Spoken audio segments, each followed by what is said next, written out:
বাবা মাকেও না তোমাদের বিরক্ত লাগবে। এই ভিডিওগুলো না তোমাদের জীবনে অনেক উপকারে আসবে। কারণ আমি যখন প্রস্তুতি শুরু করেছিলাম সরকারি চাকরির জন্য, আমাকে বলার মতো কেউ ছিল না। আর আজকে তো তোমাকে বলার মতো রয়েছে, অনেকেই রয়েছে। আমি ছাড়াও ইউটিউবে অনেকেই আছে। তাও লেখা নেই যে তোমার মধ্যে প্রতিভা নেই, তুমিও পারবে। কিন্তু কয়েকটা সূত্র আছে। প্রত্যেক বিষয়েই সাফল্য পেতে গেলে কিছু পন্থা অবলম্বন করতে হয়, ঠিক আছে? কেউ এমনি এমনি বড় হয়ে যায় না। আর তুমি যদি চাও তুমি জীবনে সাফল্য তুমিও পাবে। তোমরা হয়তো থাম্বনেল আর টাইটেল দেখে তোমরা বুঝেই গেছো যে এই ভিডিওটা মূলত তাদের জন্য যারা সরকারি চাকরি প্রিপারেশন নিচ্ছে। দেখো ভাই, ওই হিম্মতটা নিজের মধ্যে আনো যে আমার দ্বারাও কিছু হবে। নিজেকে সময় দাও, নিজের মধ্যে আত্মবিশ্বাস বাড়াও। তুমি যে কিছু পারবে না তোমার সমাজ বলেছে, তোমার পরিবার বলেছে। আর তোমার ওই যে ওই পরিবেশে থেকে যে মানসিকতা তৈরি হয়েছে, সেই মানসিকতা, সেই ধারণা তোমাকে বলেছে। দেখো, আমার বাবা যদি আর্থিক অবস্থা অনেক সচ্ছল থাকে তাহলে তোমার কথা আমি বলছি না, তুমি আমার ভিডিও লিভ করে যেতে পারো। কিন্তু যাদের বাবাদের সেরকম সামর্থ্য নেই, সেরকম আর্থিক অবস্থা ভালো নয়, এই ভিডিওটা তাদের জন্য। দেখো, একটা সময় পরে না জীবনে কেউ থাকবে না, না বন্ধু বান্ধব, না প্রিয়জন। যাদের বয়স বেশি এই ভিডিওটা দেখছো তারা অবশ্যই জানো, বুঝতে পেরেছো। আর তাদের অনেক আগে অভিজ্ঞতা হয়ে গেছে। আর যারা এখনো ছোট্ট ভাই বোন আমার, তাদেরকে বলছি যে একটা দিন এমন আসবে না বাবা মাকেও না তোমাদের বিরক্ত লাগবে। তোমার বাবা মাও আর তোমার থাকবে না, ঠিক আছে? তুমি যদি জীবনে সার্থক হতে না পাও, তোমার বাবা মাও তোমাকে আঙুল তুলবে যে জীবনে তুই কিছু করতে পারলি না, ঠিক আছে? তুমি তোমাকে যতই ভালো ভাবো না কেন তুমি নিজেকে, তুমি যদি টাকা ইনকাম করতে না পারো তোমাকে কেউ ভালো ভাববে না। এটা যত তাড়াতাড়ি বুঝতে পারবে তত তাড়াতাড়ি তোমার পক্ষে ভালো। জীবনে বাবা মা চিরদিন থাকবে না, এটা বললাম কারণ আজ 3 বছর আগে আমার বাবা মা দুজনেই মারা গেছে।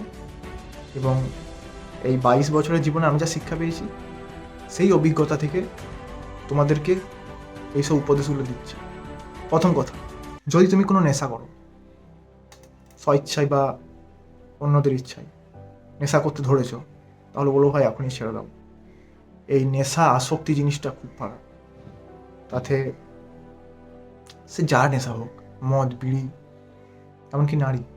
দ্বিতীয়, যারা তোমার প্রশংসা করছে তাদের তাদেরকে জীবনে বাদ দাও, পুরো ইগনোর মেরে দাও। যারা তোমার ক্ষুদ্র ক্ষুদ্র বিষয় নিয়ে তোমাকে এইভাবে ফুলিয়ে বলছে, তাদেরকে পুরো বাদ দাও। ওরা সব থেকে ক্ষতিকর জীবনে। আর তুমি যদি নিজের প্রশংসা শুনতে খুব ভালোবাসো এবং নিজের প্রশংসায় পঞ্চমুখ হয়ে যাও লোকের কাছে, নিজের প্রশংসা নিজেই করে বেরো, আমি বলবো ভাই এইসব হ্যাবিট আজ থেকে ছেড়ে দাও। কারণ ভাই এই ঘটনাটা আমার সাথে ঘটেছে। গল্পটা বলি তাহলে। ছোট থেকে আমি কবিতা লিখতাম, এবং কবিতা লিখতাম সেই অর্থে ধরো আমার কাছে আমি ভালো লিখতাম, অনেকেরই ভালো লাগতো, অনেকের ভালো লাগতো না। তো ওই যে সেই সময় লোকে আমার কাছে প্রশংসা করে দিত, ঠিক আছে? আর সেই সময় আমি ছবিও আঁকতাম, ঠিক আছে? সাধারণ সবাই যেভাবে আঁকে তাই আঁকতাম। তো গ্রামের দিকে যেটা হয়, একটুকু পেলে মানুষ বাড়িয়ে অনেক কিছু বলে, প্রচুর লোক আমার প্রশংসা করতো। তো আমি তখন মনে করতাম যে আমি তো বিরাট কিছু। এবং এখন যখন বড় হয়েছি, ফেসবুক ইউটিউবের মাধ্যমে যখন আরও নতুন নতুন লেখকদের লেখা পড়ি বা ছবি দেখি, তখন মনে হয় কি জানো তো, যদি সবাই তখন প্রশংসা না করে বলতো যে আরও ভালো করে করতে হবে, হয়তো আমি আরও বেটার করতে পারতাম সেই জিনিসটা, ঠিক আছে? যাই হোক, যদিও এখন সেই দিকটা ছেড়ে দিয়েছি। নিজেকে একটু ভালো রাখতে হবে। তুমি যাই করতে যাও না কেন, ঠিক আছে? আমি সরকারি চাকরি বিষয়ে বলছি, তুমি যে ক্ষেত্রে যাও, পড়াশোনা করো সারাদিনে 5-6 ঘন্টা, ঠিক আছে, কিন্তু নিজের জন্য 1 ঘন্টা বার করো আলাদাভাবে শরীর চর্চা করার জন্য। তোমার যদি মস্তিষ্ক ঠিক না থাকে, শরীর যদি শক্ত না থাকে, তুমি কিছুতেই 5 থেকে 6 ঘন্টা বসে পড়াশোনা করতে পারবে না। এটা আমি লিখে দিচ্ছি 100%। প্রতিদিন সকালে উঠে বা বিকেলে যার যখন সময় হবে, অন্তত 1 ঘন্টা 1 ঘন্টা যোগাসন, ব্যায়াম, স্ট্রেচিং, লাফ দড়ি এসব করো। 1 মাসের মধ্যে তোমরা যে রেজাল্ট পাবে, এই ভিডিওটাতেই আমাকে কমেন্টে বলে যাবে। আর দেখো, অনেক কিছু হয়ে যাবে জীবনে, ধারাবাহিকভাবে প্রত্যেকের জীবনে। ঘাবড়ালে চলবে না। তুমি যে পথে হাঁটছো, তোমার প্রথম উদ্দেশ্য এবং শেষ উদ্দেশ্য হওয়া উচিত যে তাতে আমাকে সাফল্য পেতে হবে। তাতে তোমার পুরো দুনিয়াকে ছাড়তে হোক না কেন, সব ছেড়ে দেবে, ঠিক আছে? আর আমি ওর সঙ্গে কথা বললাম না, ওর জন্মদিনে গেলাম না, এসব দেখলে চলবে না, ঠিক আছে? যদি তোমার ফাঁকা সময় থাকে তুমি যা কিছু করতে পারো, কিন্তু তোমাকে যেটা বললাম 5-6 ঘন্টা সারাদিনে পড়াশোনা করো। আবার একটা কি, যে সারাদিন কিন্তু পড়লে চলবে, তোমার পড়াশোনা হবে না। তাতে যে টাইমটা পড়ার জন্য রাখছো সেইটুকু টাইমেই পড়াশোনা করো। বাদ বাকি টাইম অন্য যেসব কাজ আছে, আমি জানি যারা চাকরির প্রিপারেশন নিচ্ছে এখন, বিশেষ করে মধ্যবিত্ত ঘরের ছেলেরা যারা চাকরির প্রিপারেশন নিচ্ছে, চাকরির জন্যে চেষ্টা করছো, তারা অনেকেই পার্ট টাইম জব করে।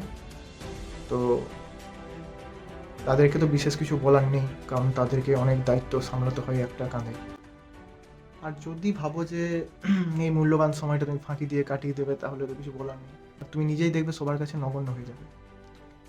একটা সময় আসবে যখন তুমি যতই ভালো হও, পুরো সমাজ তোমাকে আঙুল তুলবে যে জীবনে কী করেছিস তুই। তুমি কোনো বাচ্চাকে কোনো উপদেশ দিতে যাবে, কোনো কাউকে ভুল ধরাতে যাবে, বাস্তব কথা বলতে যাবে, তখন বলবে তুই জীবনে কী করেছিস। তাই জীবনে কিছু করতে গেলে সব কিছু ছেড়ে দাও, পরিবার, ধর্ম, সমাজ সব ছেড়ে দাও। আর বাস্তবে তোমারই সব দোষ। তুমি যদি কিছু না করতে পারো, পুরো দোষ তোমার, সব দোষ তোমার দেবে। আর যখন না থাকবে তখন তো কিছু বলার নেই, ঠিক আছে? তখন তো একেবারেই তোমার আর রইলো না। আর বিশেষ কি বলবো, নিজের জীবন নিজে বুঝো। ভিডিও ভালো লাগলে অবশ্যই লাইক করবে, সাবস্ক্রাইব করবে। ওকে, দেখা হচ্ছে পরের ভিডিওতে।